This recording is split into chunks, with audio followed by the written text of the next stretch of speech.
তো তোমার আইএলটিএস দেওয়া শেষ, জিআরই দেওয়া শেষ, তোমার এসবি লেখা শেষ, তোমার হচ্ছে একটা রিকমেন্ডেশনে তুমি তোমার প্রফেসরকে বলে দিয়েছো, তোমার বা তোমার টিচার যে ছিল তাকে, তাদের সাথে কন্ট্যাক্ট করা শেষ। এখন হচ্ছে তুমি তোমার সবকিছু মোটামুটি গোছানো আছে, এগুলো সব সাইমালটেনিয়াসলি হয়। এমন না যে ওগুলো করলাম দেন ইমেল। এখন হচ্ছে প্রফেসরকে রিচ কর। আমরা জানি যে অ্যাপ্লিকেশন আগে আমরা অনেক প্রফেসরকে রিচ করি যে আমি এখানে অ্যাপ্লাই করবো, আপনার এখানে পটেনশিয়ালি রিসার্চ ল্যাবে পটেনশিয়াল আপনি কি স্টুডেন্ট নিচ্ছেন বা সামথিং। তো এই ক্ষেত্রে হচ্ছে কোন সময় আমরা হয়, কোন সময় হচ্ছে আমরা ইমেলটা করি। ইমেইলিং এর ক্ষেত্রে হচ্ছে যদি তুমি ফল টার্গেট করো, ইন জেনারেল বেশিরভাগ ইউনিভার্সিটিতে ফলের আমরা জানি ডেডলাইন হচ্ছে December 15। তার মানে December 15 এর আগে হচ্ছে তোমার যত কিছু আছে, এটা একটা আলাদা কথা। তারপরে বলবো তোমার যত কিছু তোমার রিসার্চ পেপার যা কিছু আছে ওগুলো December 15 এর আগেই হচ্ছে ওগুলো পাবলিশড বা আন্ডার রিভিউ। এরপরে হচ্ছে যে কাজগুলো করছে ওগুলো হচ্ছে কিন্তু তোমার ইয়েতে তোমার সিভিতে অ্যাড হচ্ছে না। এখানে যা কিছু তোমার যা কিছু তুমি চিন্তা করছো, তুমি হয়তো চিন্তা করছো "ও, এখন হচ্ছে ধরো এখন হচ্ছে অগাস্ট মাস, আমার কাছে আমার তো নেক্সট ডে আসতে আরো 6-7 না, অগাস্ট যদি হয় তার মানে তোমার হাতে আর 4 মাস আছে, এর ভিতরে তোমার সবকিছু গুছিয়ে ফেলতে হবে, তোমার রিসার্চ স্কিল যা কিছু সবকিছু এখানে গুছিয়ে ফেলতে। তো ইমেইলিং জিনিসটা শুরু হয়ে হচ্ছে অ্যাপ্লিকেশনের সাধারণত 2 মাস 3 মাস আগে। তো এক্ষেত্রে যেহেতু সবগুলা ম্যাক্সিমাম ইউনিভার্সিটিতে ডেডলাইন হচ্ছে December 15, ইমেইলিং তুমি শুরু করতে পারো হচ্ছে সেপ্টেম্বর থেকে। তো বেশিরভাগ ইমেইলিং হচ্ছে সেপ্টেম্বরের থেকে শুরু হয়, অক্টোবরে ইমেইলিং চলে, আর নভেম্বর হচ্ছে একদম লাইট হচ্ছে মেইল করা। November not recommended. তুমি যদি ইমেইলিং করছো তো অক্টোবরে করো, নভেম্বরের শুরুতে করতে পারো, এরপরে হচ্ছে তোমার ইমেইলিং করে হয়তো আর বেশি তুমি রিচ করতে পারবে। তো ইমেইল করার ক্ষেত্রে হচ্ছে টাইমটা হচ্ছে সেপ্টেম্বরের শেষের দিকে, সেপ্টেম্বরের শুরুতেও করতে পারো, অক্টোবরে হচ্ছে বেশিরভাগ, দেন হচ্ছে নভেম্বরের শুরুতেও কিছু ইমেল তুমি করতে চাইলে করতে পারবে।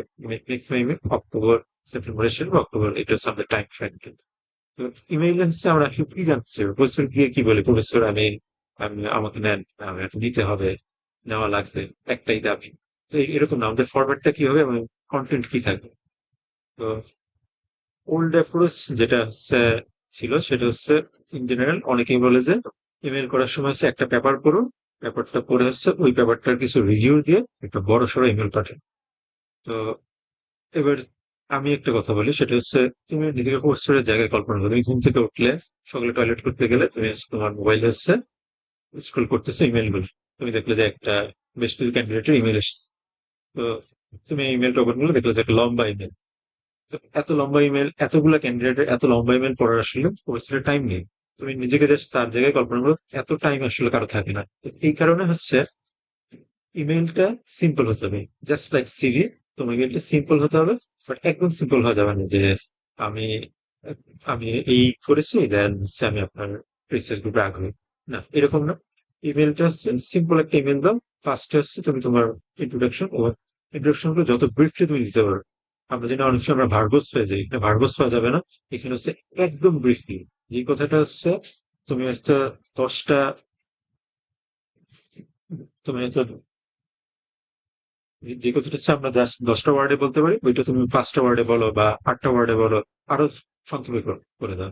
তো একদম ব্রিফলি হচ্ছে তুমি তোমাকে ইন্ট্রোডাকশন করো যে আমি হচ্ছে আমি আমার নাম হচ্ছে এই, বা হচ্ছে আমি হচ্ছে এখানে পড়াশোনা করেছি, এখান থেকে আমার বিএসসি এমএস কমপ্লিট করেছি নিউক্লিয়ার ইঞ্জিনিয়ারিং এ, শেষ।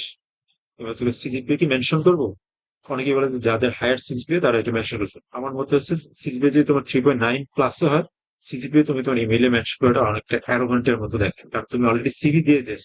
অবশ্য তোমার সিভিটা ওপেন করলেই তো তোমার সিজিপিএ দেখবে। এই কারণে হচ্ছে ইমেলের ভিতরেই সিজিপিএ বলে দেওয়া বা নিজের পজিশন বলে দেওয়া, আমি পজিশন এত আউট অফ এত, এগুলো আমার মতে এগুলো না করাই উত্তম।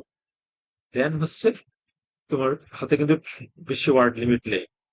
তো এরপরে খুব কুইকলি হচ্ছে প্রফেসরকে ইমেল করার সময়, ইমেল করার আগে তোমাকে টাইম নিয়ে ইমেল করতে হবে। এটার মানে হচ্ছে তুমি জাস্ট দেখলে একটা প্রফেসরকে, ও সে নিউট্রনিক্সে কাজ করে, আমিও নিউট্রনিক্সে কাজ করি, ইমেল করে দিই, বা ও সে থার্মালে কাজ করে, আমিও থার্মালে কাজ করি, ইমেল করে দিই, এরকম না।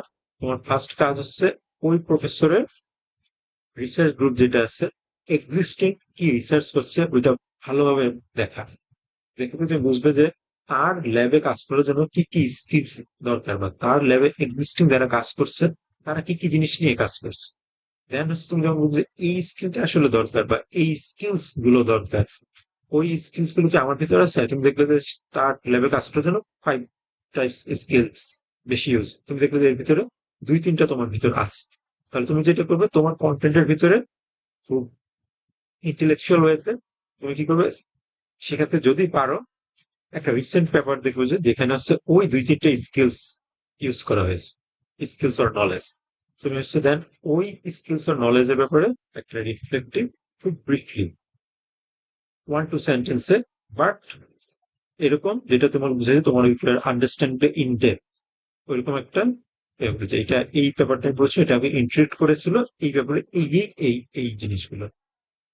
দেন হচ্ছে তুমি এবার তোমার নিজের ব্যাপারে বলবে, তো আমি নিজে হচ্ছে এই এই কাজ করেছিলাম, এই এই জিনিস ইউজ করেছিলাম, এই জিনিসগুলো আমি হচ্ছে এইভাবে কাজ করেছিলাম। তো এখানে তোমার 2-3টা কাজ আসতে পারে, থিসিসের কাজ আসতে পারে, প্রজেক্টের কাজ আসতে পারে, তোমার নিজস্ব কোনো রিসার্চের কাজ আসতে পারে, এবং এখানে কি স্কিলস এবং ওখানে দুইটার সাথে যে সিমিলারিটি ওইটা তুমি শো করলে, তোমার এইটুকু কন্টেন্ট শো করে এটা একটা স্ট্রং ইমেল হয়ে যায়। দেন হচ্ছে তুমি বলবে যে আপনি আপনার কাজ আমি দেখে খুব আগ্রহী হলো, আপনার পটেনশিয়াল এখানে এই কাজের রিসার্চ বা আপনার পটেনশিয়াল নতুন স্টুডেন্ট নেওয়ার ব্যাপারে আপনার একটা অভিমত চাইবে বা জানতে চাইবে বা তার গাইডেন্স চাইবে। যখন দেখবে যে হ্যাঁ এই স্টুডেন্ট আসলে গুড ফিট, সে আমার রিসার্চ গুলো বুঝছে, সে তার স্কিলের সাথে আমার রিসার্চের স্কিল গুলোকে সিমিলারিটি বের করতে পারছে, কথাবার্তা বলতে পারছে, সে তখন দেখবে যে তোমার ইমেলে একটা রেসপন্স করবে। যদি তার ফান্ড না থাকে তাহলে হয়তো, বা সে যদি হয়তো তোমার প্রোফাইলটা দেখে মনে হলো যে না আমি তাকে নিতে আগ্রহী না, সে তাহলে পলাইটলি তোমাকে ডেক্লাইন করবে। এটা পলাইট ডেক্লাইন পাও মোটামুটি একটা ভালো জিনিস, বাট যদিও এটা অত ভালো না। পলাইটলি ডেক্লাইন করবে যে আমার ফান্ড নেই, বা হচ্ছে আমি এখন নিচ্ছি না, বা আমি নিতে আগ্রহী না।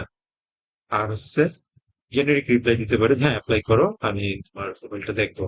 আর অথবা ওভার এনথুসিয়াস্টিক, তোমার প্রোফাইল দেখেই হচ্ছে সে ইমপ্রেসড হয়ে যেতে পারে, সে বলতে হ্যাঁ তুমি অ্যাপ্লাই করো, তুমি একদম স্ট্রং ক্যান্ডিডেট, আমি তোমার এটা এই টাইম ফ্রেমে তোমার ইন্টারভিউ নেবো, জানুয়ারি বা ফেব্রুয়ারি তোমার ইন্টারভিউ নেবো, বা মার্চ তোমার ইন্টারভিউ নেবো, তুমি অ্যাপ্লাই করো, আমি চাই তুমি অ্যাপ্লাই করো, তোমার সাথে খুব গুড ফিট হচ্ছে। দেখবে যে প্রফেসর যখন তোমাকে পছন্দ করবে তোমাকে অনেক কিছু লিখে মেইল করবে।